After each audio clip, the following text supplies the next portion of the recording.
সম্মানিত উপস্থিতি, সুফি ফাতি আলী ওয়াসি রাহমাতুল্লাহ আলাইহি তিনি বললেন, ইয়া রাসূলুল্লাহ, ইয়া হাবিবাল্লাহ, এমন একজন রাসূলকে ভালোবাসি যাকে আমার জানের থেকে মহব্বত করি, ভালোবাসি।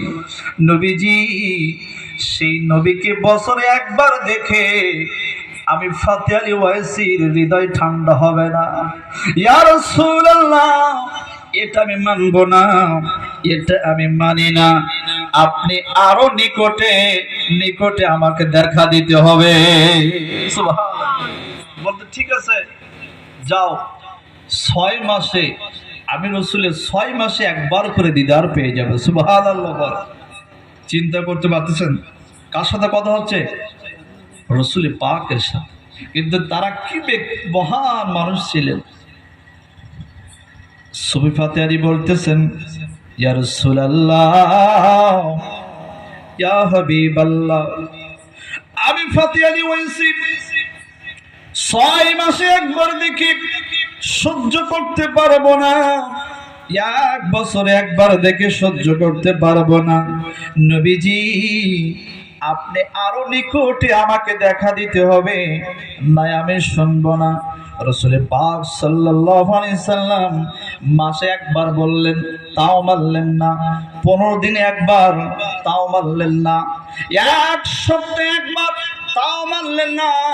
লাস্টে বললেন, ও ফাতি আলী ওয়াসি, আমি তোমার প্রেমে আমি রাসূল এতই বিভোর হয়ে গেলাম।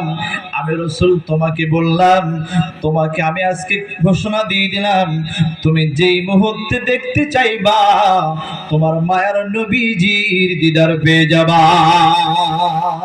কত ভালো লাগে আমার নূর নবীর নাম, আরো ভালো লাগে নবীর দুরূদ সালাম। কথা বলেন না, ঠিক কিনা? সবাই একটু বলি না, কত ভালো লাগে আমার নূর নবীর নাম, আরো ভালো লাগে নবীর। তারপরে সুফি ফাতি আলী ওয়াসি রাহমাতুল্লাহ আলাইহি তিনি ওই মানিকতলার সুফি মানুষ সেখানে বসে থাকতেন। কলকাতা আলিয়া প্রধান মুহাদ্দিস তৎকালীন সময় ছিলেন, তার নাম হলো শামসুল উলামা, তার নাম ছিল বেলায়েত সাহেব। নাম কি? ব্রিটিশ পার্লামেন্ট থেকে তারাকে শামসুল উলামা বলা হয়েছিল, যে আলেমদের সূর্য। শামস মানে কি? সূর্য। আলেম সমাজের সূর্য উপাধি দিয়েছিলেন ব্রিটিশ পার্লামেন্টে বিল পাস করে কলকাতা আলিয়ার প্রধান মুহাদ্দিসকে। তো তানার ছাত্ররা, তারাও তো অনেক ভালো আলেম, কথা বলা ঠিক কিনা? আর ইনি কি সুফি মানুষ। কি মানুষ? সুফি, আল্লাহওয়ালা মানুষ। ইনি অত বড় আলেম নয়, কিন্তু রসুলের সাথে এমন সম্পর্ক হয়ে গিয়েছেন, সামনের কথাগুলো শুনলে বুঝতে পারবেন। তো কারি বেলায়েত সাহেব একটা হাদিস পড়াইছেন ক্লাসের মধ্যে। ছাত্ররা এই হাদিস শরীফ পথ দিয়ে যাচ্ছে আর আলোচনা করতে করতে যাচ্ছে, যেমন ছাত্ররা স্কুলতে আসার কথা বলতে বলতে আসে। তো সুফি ফাতি আলী ওয়াসি রাহমাতুল্লাহ আলাইহি তিনি দূর থেকে বলতেছে, বাবা তোমরা এদিকে শোনো, ইতিহাসে লেখা। সবাই আসলো, বলতেছে কি? তো বলছো তোমরা যে হাদিসটা নিয়ে কথা বলতেছো, সে হাদিসটা কি একটু আমাকে বলো। তো বলতেছে, আপনি বুড়ো মানুষ, মুরব্বী মানুষ, আপনি কি বোঝেন? কোনোদিন স্কুল বাসকালে গেছেন? মাদ্রাসায় গেছেন? আমরা বলি না, একটি শিক্ষার গরম হইলে যার একটু টাকা পয়সা আছে ওই নিচের মানুষগুলোকে মানুষ মনে করি না। কার ভিতরে কি আছে আমরা কি যাচাই করতে চাই না। তো ওই ছাত্ররা বলতেছে, আপনি জানা বোঝা করে কি করবেন? তো উনি বলতেছেন, না একটু বলো না দেখি। বলতেছে যে আজকে আমাদের হুজুর ক্লাসের মধ্যে এই হাদিসটা এইভাবে পড়াইছে। সুফি ফাতিয়া আলী ওয়াইসি বলতেছেন, ও কলকাতা আলিয়া বেলায়েত সাহেবের ছাত্ররা, আমি তোমাদেরকে একটা নসিহত করতেছি, একটা কথা বলতে, তোমরা শোনো। আজকে যে হাদিস শরীফটা তোমাদেরকে পড়াইছে, এই হাদিস শরীফটা আসলে নবীর কোন হাদিস না। আল্লাহু আকবার বলেন। আজকে এই হাদিসটা রাসূলের কোন হাদিসই নয়। এখন এত বড় মুহাদ্দিস, তার ছাত্ররা যদি তার ওস্তাদ সম্পর্কে এমন কথা বলে, তারা কি শুনবে? কথা বলেন, শুনবে? বড় হয়ে গেছে, মারতে যাচ্ছে, তা বলতেছে যে আমরা আগামীকাল আমাদের ওস্তাদকে নিয়ে আসবো, তোমার শাড়িং দেব। কারিমের আছে শামসুল উলামা, তিনি আমাদেরকে দর্শ দিয়েছে, পড়াইছে, আর আপনি বলতেছেন এটা কোনো রাসূলের হাদিসই নয়। তা বলতেছে ঠিক আছে, এটা কোনো হাদিসই নয়, কালকে হুজুরকে নিয়ে আসো। এখন পরের দিন ছাত্ররা ক্লাসে যেই বলতে, হুজুর সমস্যা একটা ঘটছে। কি? ওই যে মানিকতলায় একজন আল্লাহওয়ালা মানুষ বসে থাকে, সুফি মানুষ, ফাতিয়া আলী ওয়াইসি নামে, ওই মুরব্বী গতকালকে যে হাদিসটা পড়াইছেন, আমরা বলতে বলতে যাচ্ছি, তিনি বলছে এটা কোনো হাদিসই নয়, আজকে আপনি আমাদের সাথে যাওয়া লাগবে, তাকে উচিত শিক্ষা দিতে হবে। কলকাতা আলিয়ার বেলায়েত সাহেব হুজুর ছাত্রদেরকে নিয়ে সবাই চলে গেলেন ওই ফাতিয়া আলী ওয়াইসি রাহমাতুল্লাহ আলাইহি ওই মানিকতলা জমিনের মধ্যে চলে গেল। দুরূদ শরীফের ফজিলত সম্পর্কে বলতেছি। একজন মানুষ দুরূদ শরীফ পড়তে পড়তে কোন জায়গায় পৌঁছায় যায় একটু বুঝবেন। কারি বেলায়েত সাহেব সুফি ফাতিয়া আলী ওয়াইসি রাহমাতুল্লাহ আলাইহির সামনে যে হাজির হয়ে গেল, যে বলতেছে হুজুর আপনি নাকি গতকালকে একটা হাদিসকে অস্বীকার করেছেন। ফাতিয়া আলী ওয়াইসি বলতেছে কোন হাদিস? তিনি বললেন আমার ছাত্ররা একটা হাদিস শরীফ নিয়ে কথা বলতে বলতে তারা যাইতেছিল, আপনি সেটা ভুল প্রমাণ করতেছেন, ভুল বলতেছেন।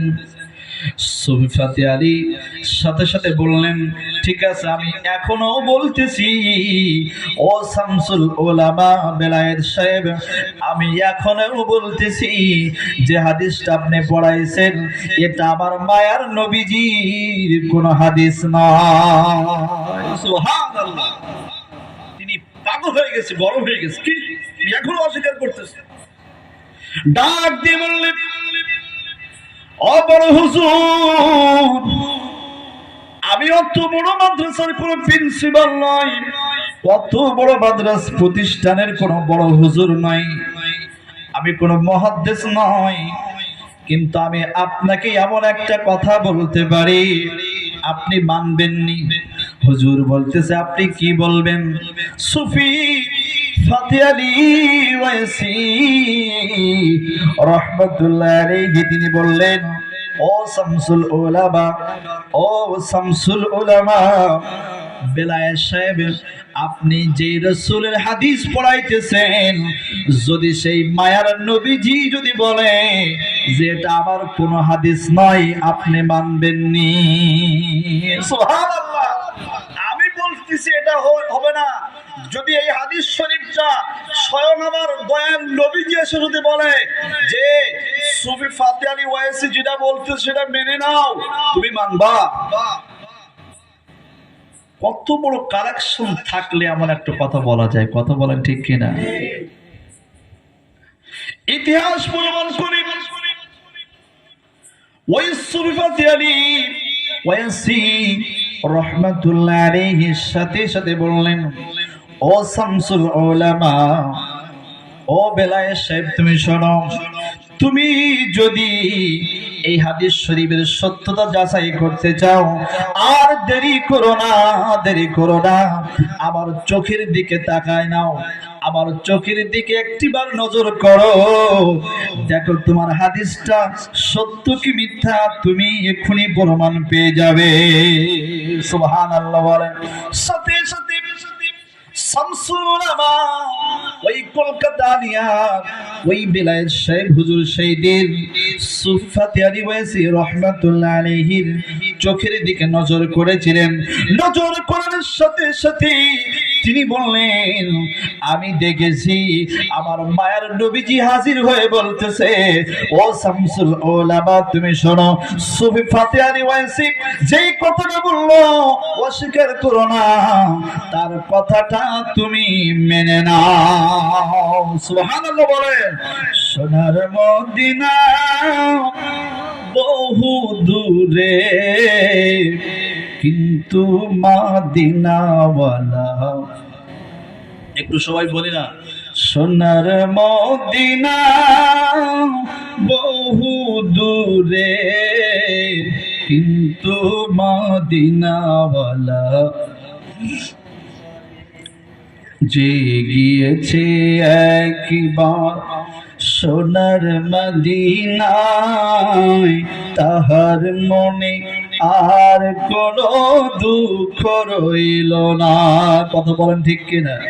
মদিনা শরীফ যে একবার হাজিরা দিতে পেরেছে তার মনের ক্ষুধা নিবারণ হয়ে গিয়েছে। কথা বলেন। পরীক্ষা করে দেখবেন, যে ব্যক্তি হজ করতে যায় নাই তার মনের যে ক্ষুধাটা, কিন্তু যে একবার হজ করেছেন, একবার উমরা করেছেন, মায়ের নবীজির রওজা শরীফ দেখে আসার পরে তার ক্ষুধাটা কিন্তু আরো বেড়ে গেছে। ঠিক কিনা বলেন? অনেক হাজী সাহেবের কাছে আমি শুনছি, সবাই বলে হুজুর যে সময় রাসূল পাকের রওজা শরীফের বিদায় সালাম দিয়ে আমরা চলে আসি, হৃদয়টা ফেটে যাবার মতো হয়ে যায়। ইয়া রাসূলুল্লাহ, আজকে কয়েকদিন আপনার রওজা মুবারকের পাশে মেহমান হিসেবে ছিলাম, আজকে কিভাবে আপনাকে রেখে আমরা দেশের বাড়িতে চলে যাব, যার যার বাড়িতে যাব। সব থেকে বড় কষ্টের দিন থাকে সেই সময় যেই বিদায় সালাম দিয়ে বাড়িতে আসা হয়। এই জন্য যে গিয়েছে একবার সোনার মদিনায়, তাহার মনে আর কোনো দুঃখ রইল না। একটু বলেন না সবাই, যে গিয়েছে একবার সোনার মদিনায়, তাহার মনে আর কোনো দুঃখ রইল না।